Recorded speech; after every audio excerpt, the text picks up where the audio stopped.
언제까지 국민이 불안에 떨어야 합니까? 이영만리 타국 캄보디아에서 우리 대한민국 국민이 납치, 감금, 고문당한 끝에 무참히 숨진 사건은 충격을 넘어 참담하기 짝이 없습니다. 모든 국민이 똑같은 심정일 것입니다. 그런데 외교부는 이 중대한 사안에 대해서 언제 보고를 받았고 언제 대통령실에 보고했는지, 사태의 심각성을 언제 인지했는지에 대해서 명확한 답변을 하지 못하고 있습니다. 심지어 조현 외교부 장관은 어제 국감장에서 8월 당시에는 한미 정상회담 준비 중이었다, 당시에는 심각성을 몰랐다는 안일함을 넘어서 직무유기에 가까운 답변을 내놓았습니다. 현지에서 벌어지는 한국인을 대상으로 한 유인, 납치, 실종 범죄는 최근 들어서 조직화되고 거대화되고 있습니다. 지금도 수백 건의 실종, 납치 신고가 접수되어 있는데 이는 곧 수백 명의 우리 국민이 매우 위태로운 상태에 놓여 있다는 것을 뜻합니다. 정부가 지금 검토 중인 코리안 데스크 설치, 경찰 영사 확대 배치 등은 매우 안이한 대응입니다. 경각에 처한 우리 국민들의 생명과 안전을 각자 알아서 해결하라라고 방치하는 것과 동일합니다. 현실적으로 이 사태를 즉각 해결하고 수백 명의 국민을 구해올 권한과 역량은 캄보디아 정부에 있는 만큼 정부는 모든 외교 역량을 총동원해서 현지 당국의 적극적인 조치를 이끌어내야 합니다. 그런데 캄보디아 대사는 아직도 공석 중에 있습니다. 그렇기 때문에 이재명 대통령이 이번 사태 해결에 직접 나서야 합니다. 범정부 긴급 대응 TF 구성이나 특사 파견, 정상 간 통화, 이런 외교 채널을 총동원해서 캄보디아 정부의 실질적인 행동을 이끌어내야 가능합니다.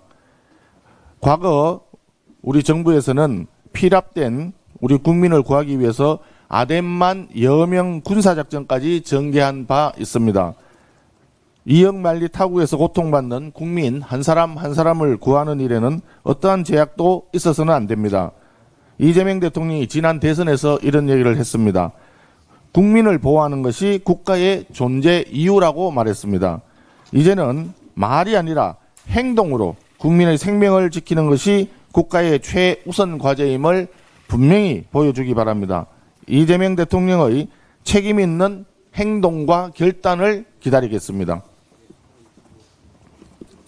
조희대 대법원장 감금 사태에 대해서 말씀드리겠습니다.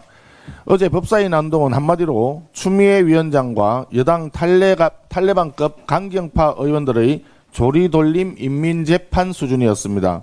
관리에 따라서 인사말을 한 후 퇴장하려는 조희대 대법원장을 회의장에 강제로 구금시켜놓고 여당 의원들이 돌아가면서 찌라시 수준의 각종 의혹과 인격 모독성 발언을 쏟아내는 장면에 국민들은 경악을 금치 못하고 있습니다.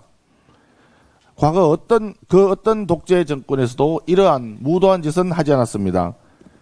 지난 연휴 기간 중에 우상호 정무수석이 당과 대통령실의 온도차가 있다, 국민의 전폭적인 지지를 받도록 개혁의 접근 방식에 개선이 있어야 한다라고 하는 말을 남겼습니다.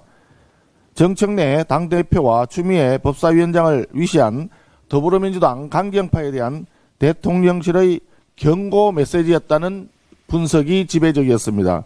그러나 어제 법사위 상황을 보면 대통령실의 경고는 추미애 법사위원장과 더불어민주당 강경파에는 소위의 경읽기였던가 봅니다.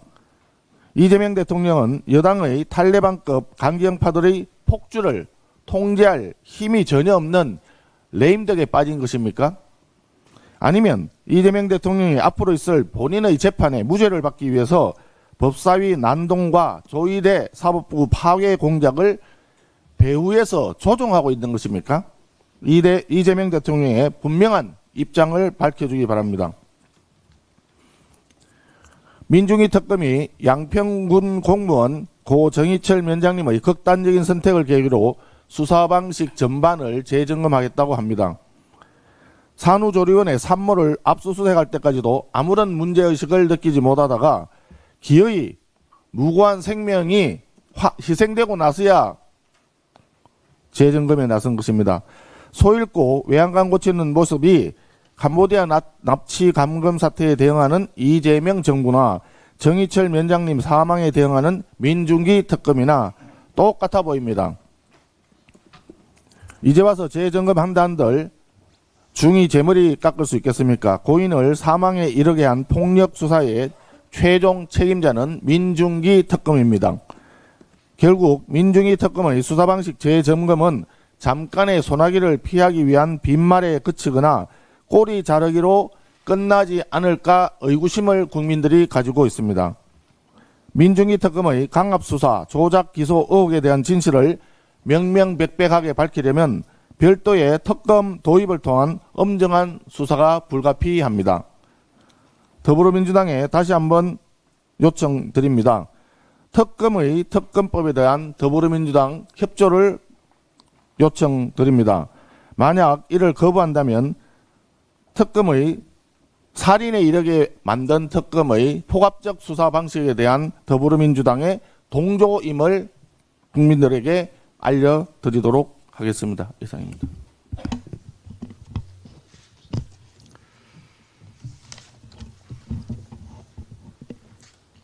어제 조국 비대위원장이 유죄 판결이 확정된 자신의 입시 비리 사건과 관련하여 부모 네트워크를 활용해 자식에게 인턴 기회를 주고 공정성 논란을 일으켰다며 사과했습니다.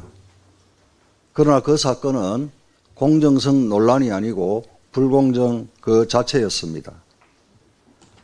그간 조국은 입시 비리를 부인해왔고 판결도 부정했습니다. 민주당도 조국은 정치검찰의 희생자였다며 감사고 두둔했습니다. 그러던 조국이 왜 갑자기 사과를 할까요? 최근 주목할 만한 것은 호남에서 조국당이 국민의힘 지지율보다 낮게 나왔다는 보도입니다. 결국 정치적 지지율 반등을 노리고 불공정한 입시 비리를 공정성 논란이라고 비켜가며 사과하는 모습을 보여주기 한 것 아니냐. 그래서 조국의 사과는 진정성을 의심받는 것입니다. 이러한 정치적 지지율을 노린 포장정치 행태는 이재명 정권에서도 그대로 이어지고 있습니다. 지난 7월 말 이재명 대통령은 드디어 미국과의 관세 협상을 타결했다며 수출 불확실성을 없앴다고 자화자찬했습니다. 직후 대통령 지지율은 65%, 취임 후 최고치였습니다. 민주당은 세부 협상 내용은 끝내 공개하지 않으면서 120점짜리 협상이라고 포장해 나섰습니다. 이러한 포장 정치로 지지율을 높인 직후 이재명 대통령은 8월 15일 조국, 윤미향을 사면 복권합니다. 하지만 도덕성 붕괴라는 비판이 쏟아졌고 지지율은 단 2주 만에 65%에서 56%로 급락합니다. 그러자 8월 말 한미 정상회담으로 다시 반전을 노립니다. 합의문이 필요 없을 정도로 잘된 회담, 역대급 성공이라는 자화자찬 속에 지지율은 잠시 63%로 반등합니다. 그런데 알고 보니 역대급 성공이 아니라 실패한 협상이었습니다. 관세협상 난항, 반민 논란, 배임죄 폐지 추진 등이 잇따르며 지지율은 다시 55%로 추락합니다. 이재명 정권이 지방선거까지 이런 여론용 포장 정치에 매달릴 것으로 보입니다. 그런데 이제 국민들은 더 이상 속지 않을 것입니다. 이재명 정권은 이러한 여론 조작에 힘쓸 시간에 관세협상, 민생경제 회복 등 실질적인 국익 정진에 힘쓰시기 바랍니다. 환율이 어제 한때 1,430원까지 급등했습니다. 그런데도 정부는 놀라울 정도로 태평한 모습입니다. 이번 급등은 미중 관세 갈등 격화의 영향이 큽니다. 하지만 세계 주요 통화 중에서도 원화가 가장 크게 흔들리고 있다는 점이 더 큰 문제입니다. 이는 단순한 외부 변수 때문이 아니라 우리 경제의 구조적 취약성이 드러난 결과입니다. 환율 상승은 단순한 숫자의 문제가 아닙니다. 원자재, 에너지 수입 의존도가 높은 한국 경제에 직격탄이 됩니다. 기업의 원자재 조달비와 외화 부채 부담이 커지고 가계의 생활 물가도 오르면서 소비가 위축됩니다. 결국 내수 회복에도 찬물을 끼얹고 투자 심리까지 얼어붙게 만듭니다. 금융당국은 아무 일 없다는 듯 안이하게 있지 말고 환율 급등에 대한 실질적인 대응책을 즉시 마련해야 합니다. 특히 수입 의존도가 높은 중소, 중견기업에 대한 대책 마련이 시급합니다. 또한 한미 통화스와프 체결도 서둘러 외화 유동성을 확보하십시오. 이상입니다. 정의용 사무총장입니다. 국민의 억울한 죽음을 추모하는 데는 그 어떤 이유도 필요하지 않습니다. 다시 한번 고 정의철 위원장님의 명복을 빕니다. 어제부터 오늘까지 국회 정문 해태상 앞에 조문을 위한 분향소를 마련하였습니다. 많은 국민들께서 또 당원들께서 강압수사에 희생된 고인을 위해 추모의 마음을 모아주시기를 바랍니다. 유족들의 유서 확인과 부검을 둘러싸고 경찰 측과 주장이 엇갈리고 있는 상황입니다. 고인에 대한 엄정하고 신속한 진상규명이 반드시 이루어져야 합니다. 지금 특검 수사에 특검이 필요하다라는 국민의 목소리가 나오고 있습니다. 정치 보복을 위한 수사로 우리 국민이 억울하게 희생되었습니다. 이제 그만 멈추어야 합니다. 국민의 생명과 안전을 지키는 것이 국가의 존재 이유입니다. 공권력에 의한 희생뿐만 아니라 또 먼 타지에서 우리 국민이 피해를 입는 사건이 잇따라 발생하고 있습니다.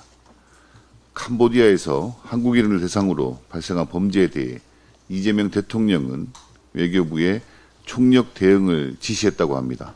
하지만 주 캄보디아 대사는 3개월 넘게 공석이었고 국민의 안전을 위한 조치는 미흡했습니다. 소잃고 외양간 고치기가 습관이 되면 결국 소를 잃는 무책임만 남게 됨을 명심해야 합니다. 이재명 정부의 첫 국정감사가 본격적으로 시작되었습니다. 우리 국민의힘은 국민의 삶을 지키고 민생을 수호하기 위한 국감, 또한 정부 여당의 실정을 낱낱이 밝히고 무능과 독선을 바로잡기 위한 국정감사에 임하겠습니다. 국민 여러분들과 함께 국정감사를 하겠습니다. 국민 여러분의 관심과 제보가 필요합니다. 국민의힘 홈페이지에는 국정감사 제보센터, 민생로 페이지와 이 대통령의 수상한 내 사람 지키기 의혹의 핵심 인물 김현지 국민제보센터와 특검 강압수사 국민제보센터를 마련하였습니다. 진실을 밝히는 과정에 국민 여러분들께서 함께해 주시기를 부탁드립니다. 운영수석입니다.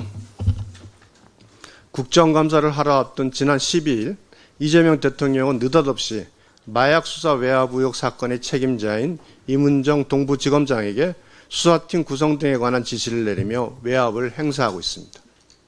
외압 의혹을 최초로 제기하며 피해자를 자처한 백혜령 경정은 수사 직무에서 제척돼야 하는 인물임에도 그를 검경 합동수사팀에 파견토록 지시한 것은 경찰청 범죄수사규칙 제8조를 정면으로 위반한 조치입니다. 검찰청법 제8조에 따라 법무부 장관만이 검찰총장에게 구체적인 사건에 대해 지휘 감독권을 발동할 수 있음에도 대통령이 직접 검사장에게 특정 인물의 파견과 인력 보강 등을 명령한 것은 분명 정당한 근거 없는 위법한 지시에 해당합니다. 사건 발생 2년이 지난 지금까지 검경, 국세청, 금융정보분석원 등을 동원해 세관 공무원 주거지 등 10여 군데와 CCTV 서버까지 압수수색하며 샅샅이 뒤졌지만 유의미한 증거는 없는 것으로 드러났습니다.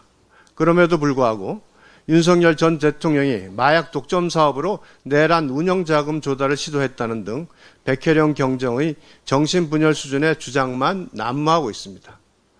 이재명 대통령의 수사 지지는 백혜령 경정의 망상을 공인한 것이자 내가 배우가 되어줄 테니 결과를 만들어 오라는 뜻입니다. 이것이야말로 직권남용이자 수사 외압으로 탄핵감이며 선출된 권력인 자신이 법률 위에 있다는 오만한 독재적 행태입니다. 국민들은 결코 독재를 용납하지 않는다는 것을 명심하기 바랍니다. 존엄한 현지를 국민의 감시로부터 보호하려는 민주당의 노력이 눈물겨운 지경에 이르렀습니다.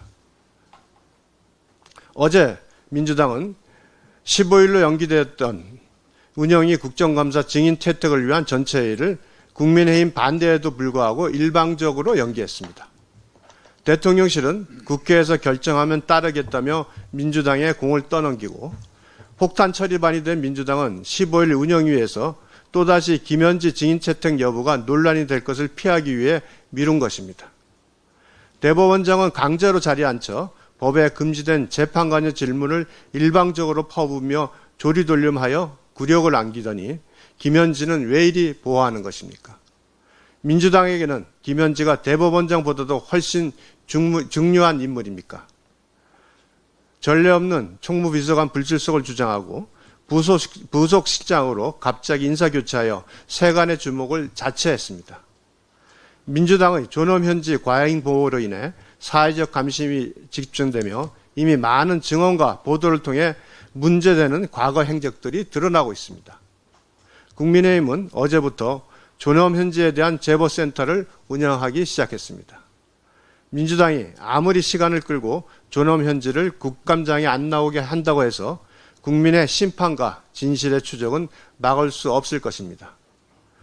민주당은 오만함을 버리고 일개 부속실장의 국감장 출석 여부가 초미의 쟁점이 되는 국회를 한심하게 보는 국민들의 따가운 시선을 두려워해야 할 것입니다.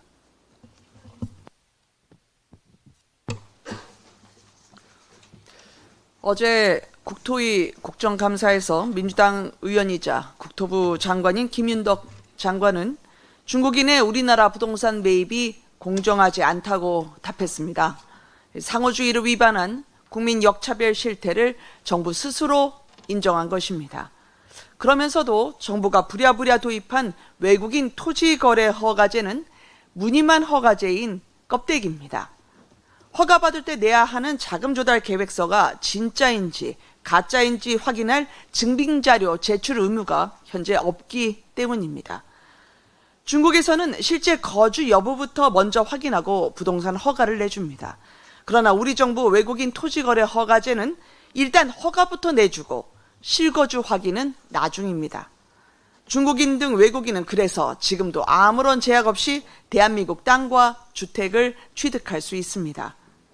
지금이 매수 적기다. 정부가 중국 투기 세력에 보내는 시그널입니까? 이 와중에 이재명 정부는 우리 국민에 대한 규제 일변도 3차 부동산 대책을 예고하고 있습니다. 대한민국 국민에게는 규제 장벽을 쌓으면서 외국인에게는 규제의 뒷문을 열어주는 이 불공정, 언제까지 방치할 겁니까? 지금도 중국인은 외국인 중 우리나라 토지 필지 및 주택 최다 보유, 부동산 투기 외국인 분야 1위입니다. 우리 국민 역차별 막을 상호주의, 중국 이야기만 나오면 민주당은 혐오 낙인을 찍습니다. 묻고 싶습니다. 중국인의 부동산 매입이 공정하지 않다고 한 김윤덕 장관도 그럼 혐오 세력입니까? 민주당이 난사하는 혐오 타령이 이재명 정부에까지 향하는 자승자박, 질 낮은 코미디에 국민들은 쓴웃음만 짓습니다.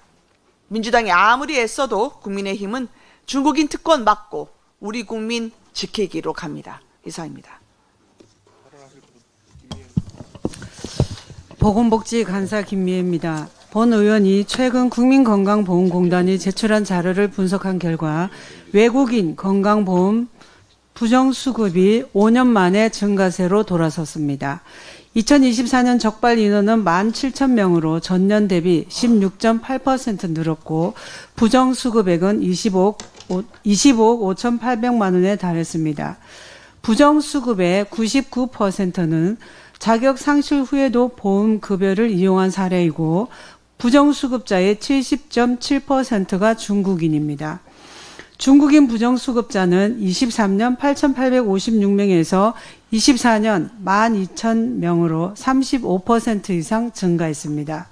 19년부터 25년 6월 말까지 이른바 건보 먹튀라고 불리는 보험료 납부 직후 고액 진료 후 출국한 외국인 단기 체류자가 39명이 확인됐습니다. 이들이 국내에서 진료받은 건강보험 적용 진료비 총액은 약 7억 3천만 원입니다. 최근 3년간 매년 10명 안팎의 사례가 꾸준히 발생하고 있고 먹튀 진료비 규모는 증가 추세를 보이고 있습니다. 이러한 문제는 외국인 전체 건강보험 재정에도 그대로 반영되어 왔습니다.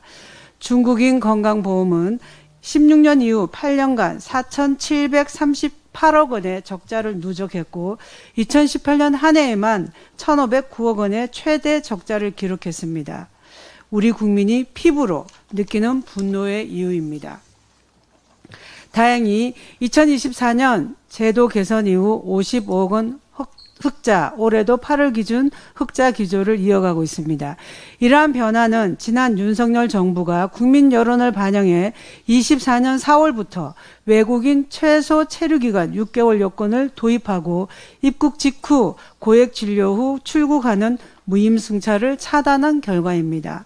이 조치 이후 중국인 피부양자 수는 4만 461명에서 3만 6,151명으로 약 11% 감소했습니다. 그러나 여전히 부정수급의 70%가 중국인에게 집중되고 있으며 제도적 구멍은 완전히 메워지지 않았습니다. 한국의 건강보험이 중국인에게 블랙프라이데이처럼 취급되어서는 안 됩니다. 건강보험은 우리 국민이 내는 건강보험료와 우리 국민이 내는 혈세로 유지되고 있습니다. 앞으로도 우리 국민의힘은 외국인 건강보험 제도 전반에 대해 한국 국민이 해당국에서 받을 수 있는 보험 혜택과의 상호주의 원칙 도입, 국가별 부정수급 위험도에 따른 등급제 운영, 출입국 정보와 건강보험 자격 정보의 실시간 연동체계 구축 등을 포함한 구조적 개선 과제를 단계적으로 검토해서 추진해 나갈 계획입니다. 국민이 낸 보험료가 새어나가지 않도록 끝까지 감시하고 외국인 건강보험이 무차별적으로 개방된 제도에서 한국 국민이 납득할 만한 공정한 제도로 바로 설 수 있도록 상호주의 원칙을 제도화하는 노력을 계속하겠습니다. 국방위 강사입니다. 이재명 정부의 안보 정책이 좌회전 깜빡이를 켜고 우회전을 하는 꼴과 다름이 없다는 것이 다시 한번 증명된 국정감사 첫날이었습니다. 국정감사에서 국방부 장관은 한미 동맹 현대화에 대해 부정적 입장을 피력한 반면 외통위 국정감사에서 외교부 장관은 한미 동맹 현대화의 강력한 의지를 미국에 전달했다 하면서 이재명 정부의 외교 안보 라인의 엇박자가 심각한 수준임을 드러냈습니다. 이미 이재명 정부 내 외교 안보 노선 갈등은 여러 차례 확인되어 새롭지도 않습니다만 국방부와 통일부의 한미연합훈련 등에 대한 이견, 안보실과 통일부의 남북한 두 개 국가론 충돌 등으로 오합지졸 정부임을 입증되었음에도 전혀 개선되지 않고 있습니다. 상황이 이름함에도 이를 조정하고 관리할 대통령은 전혀 보이지 않고 있습니다. 그러는 사이 북한 김정은은 신형 극초음속 미사일을 공개하며 남한을 다시 한번 적대국가로 명시하여 이재명 정부의 애틋한 유화 정책에 찬물을 끼얹었고 한국은 안전하겠는가라고 하며 대국민 협박과 인질놀이도 섭섭치 않고 있습니다. 그런데 대통령실은 북한 내부 행사라는 무책임한 발언으로 그 의미를 축소시키는데 급급합니다. 국가안전보장회의가 개최되었다는 소식은 찾아볼 수가 없습니다. 그만큼 이재명 정부는 국민의 안전보다는 김정은 신기 살피기가 더욱 중요하게 생각하고 있다는 것이 여실히 드러났습니다.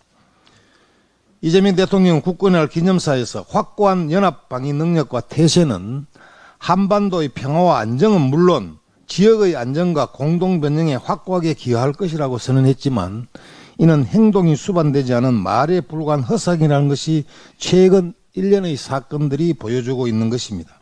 이처럼 엉터리 정부, 아마추어 정부, 막무가내 정부로는 퍼펙트 스톰처럼 다가오는 한반도의 위기를 극복하기는커녕 휩쓸려 나갈 수 있다는 것을 명심하고 원보이스로 단합을 해서 대한민국과 국민의 안녕을 지켜주시기를 바랍니다. 예, 기재위 감사 박수영입니다. 어제 기재위 국정감사를 통해서 폭망한 한미 관세 협상의 퍼즐이 맞춰지고 있습니다. 이재명 대통령이 3,500억 불 대미 투자 때문에 한미 관세 협상이 꽉 막힌 사실을 알고 미국에 갔으면서도 트럼프 대통령과 3,500억 불의 구체적인 투자 방식에 대해서는 전혀 단판 지을 엄두도 못 냈다는 사실이 드러난 것입니다. 어제 국감에서 데드라인 이틀 전인 7월 30일에야 미국에 간 구윤철 부총리가 처음 제시한 우리 측 안은 1,500달러였고 1,500억 달러였고 그것은 전액 마스가 즉 조선업 투자였음이 밝혀졌습니다. 트럼프 대통령이 2천억 달러 추가 투자를 요구하자 직접 투자와 보증, 대출을 포함하면 가능할 것이라고 생각했지만 이것을 트럼프 대통령과의 회담에서 확실히 정리하지 않고 귀국했습니다. 일주일 뒤인 8월 6일에 미국이 보낸 MOU 초안을 보고서야 부총리의 생각과는 달리 미국이 전액 현금 투자를 원한다는 사실을 알게 되었다고 합니다. 8월 6일은 이재명 대통령이 한미 정상회담을 한 8월 25일 이전입니다. 미국으로 갈 때 이재명 대통령은 이미 한미 협상이 3,500억 불 투자라는 큰 쟁점을 풀지 못하고 있다는 것을 알고 있었다는 사실이 밝혀진 것입니다. 그렇다면 8월 25일 정상회담에서 대통령이 해야 할 일은 명확했습니다. 트럼프 대통령과의 협상을 통해서 3,500억 불의 내용에 관해 합의를 이끌어내어서 불확실성을 없애는 일이었습니다. 그러나 이재명 대통령은 트럼프 앞에서 혼나는 것을 막는 데만 신경 쓰고 정작 핵심 쟁점을 푸는 일은 하지 않았습니다. 양국 간 협상이 난항에 빠졌으면 다른 나라처럼 대통령이 직접 풀어야 합니다. 특히 대통령은 유독 다른 나라와는 달리 정상회담 전에 트럼프 대통령을 만날 기회를 2번이나 거둬찼기 때문에 우리 입장은 더 절박했습니다. 하지만 부총리는 어제 그런 건 장관들 레벨이지 대통령 레벨로 올릴 수 없었다라고 하는 한심한 말을 했습니다. 이게 말이 됩니까? 대한민국 명운을 결정지을 수 있는 절체절명의 문제를 눈앞에 두고 무슨 레벨을 따져가면서 일을 합니까? 이게 이재명 정부 방식입니까? 백악관까지 가서 밥만 먹고 혼 안 나는 것만 신경 쓰고 돌아오는 게 이재명 정부의 외교입니까? 이런 내막을 뻔히 알면서도 강규정 대통령실 대변인은 합의문이 필요 없을 정도로 잘된 대담이라고 거짓말을 한 것입니다. 주요 쟁점을 풀지도 못한 채 밥만 먹고 돌아온 대통령, 트럼프에게 혼나지 않았다고 성공적이라 생각한 대통령, 그래놓고 잘된 대담이라고 거짓말한 대변인, 이것이 이재명 정부의 민낯입니다. 이재명 정부는 지금이라도 한미 관세협상 하루빨리 타결해야 합니다. 하라는 관세협상은 나몰라라 내팽겨치고 하지 말라는 냉부에는 찍었으며 절대 하지 말아야 할 직권남용이 명백한 구체적인 수사 지휘는 마치 총통처럼 해대는 이재명 대통령을 우리 국민이 용서하지 않을 것입니다.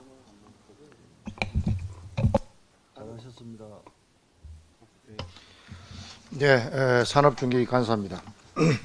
어제 저희 위원회는 자정까지 국감을 했습니다마는 민주당은 내내 의혹 부풀리기, 가짜 뉴스, 정쟁에만 일관했습니다. 한수원 한전과 웨스팅하우스 간의 협약을 두고 매국 계약이다, 굴욕 합의다라는 막말을 쏟아냈고 심지어는 계약 파기까지 주장을 했습니다. 그런데 어제는 국정감사에서 우리 국민의힘이 민주당의 괴담과 억측으로 국민에게 잘못 알려진 합의문을 바로잡기 위해서 그 합의문을 공개하자고 주장을 하기에 이르렀습니다. 그런데 민주당이 돌연 태도를 바꾸었습니다. 2달 전까지만 해도 공개하라고 끝없이 외치던 민주당이 이제 와서는 신중해야 한다며 말을 뒤집었습니다. 무소불위의 권력, 이재명 정부에서 정말 문제가 있는 계약이라면 어땠겠습니까? 벌써 공개하고 국정조사하고 특검하고 했을 겁니다. 결국 민주당이 그동안 외치던 매국 계약 주장이 사실이 아니었다는 것을 스스로 증명하고 있는 것입니다. K원전은 정쟁의 도구가 될 수 없습니다. 대한민국 원전 산업은 세계 최고 수준의 기술력과 시공 능력을 갖춘 우리 산업의 자존심입니다. 웨스팅하우스는 원천 기술을 보유하고 기술 사용료를 받고 우리는 설계, 조달, 시공을 수행하는 사업 주체입니다. 서로 역할이 다른 정상적인 산업 계약입니다. 이걸 두고 매국 계약이라 몰아붙이는 건 산업 현실을 억지로 외면한 무책임한 정치 선동일 뿐입니다.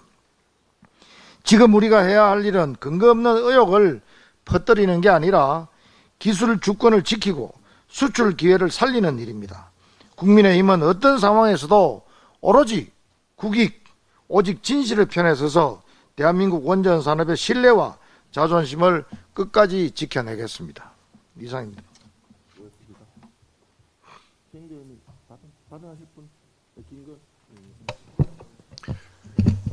예, 외통위 간사 김건희입니다. 어제 외교부 국정감사에서 이재명 정부 외교의 문제점이 그대로 드러났습니다.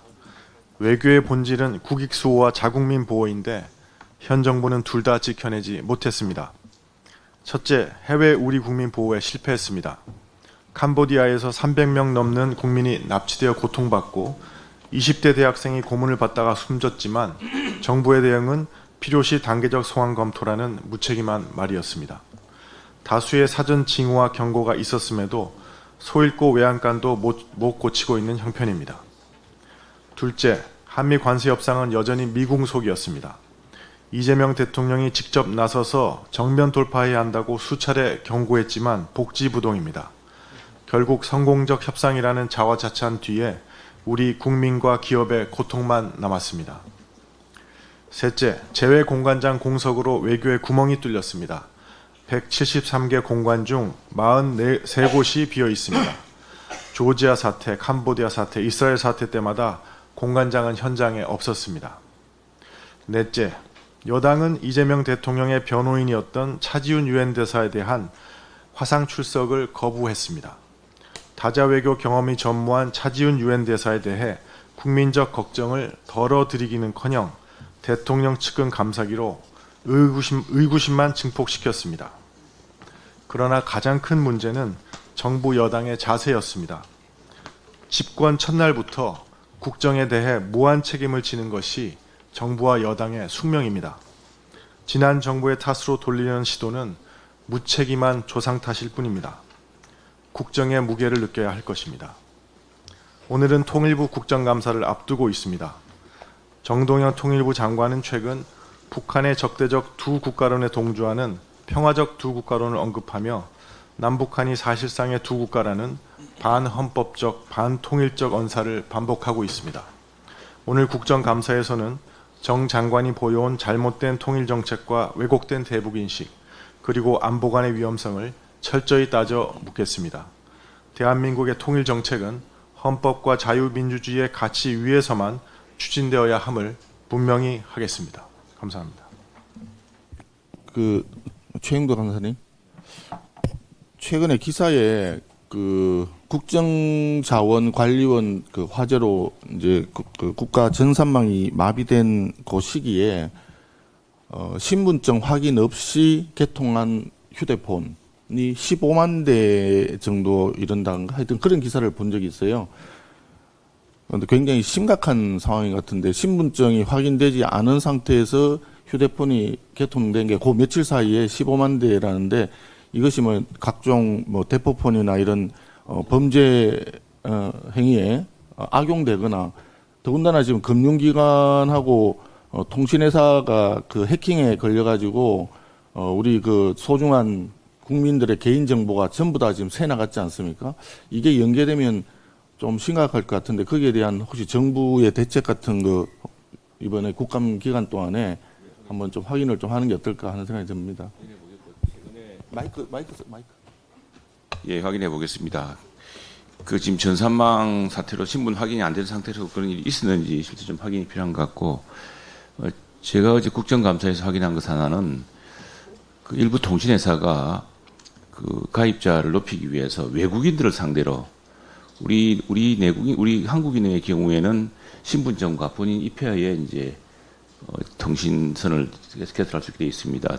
전화번호를 받을 수가 있는데 외국인들의 여권 사본으로 전화번호를 대량 발급한 사실이 있어서 이것이 대포폰의 큰 원인이 되었다는 것이 어제 국정감사에서 제가 지적했고 오늘 아침 신문에도 나왔습니다. 그런 사례가 또 큰 문제가 되는 마당인데 아예 신분 확인 절차를 국가전산망 사태 때문에 하지 못했다고 한다면 더 심각한 사태이기 때문에 오늘 좀 점검해 보겠습니다. 네. 비공개하겠습니다.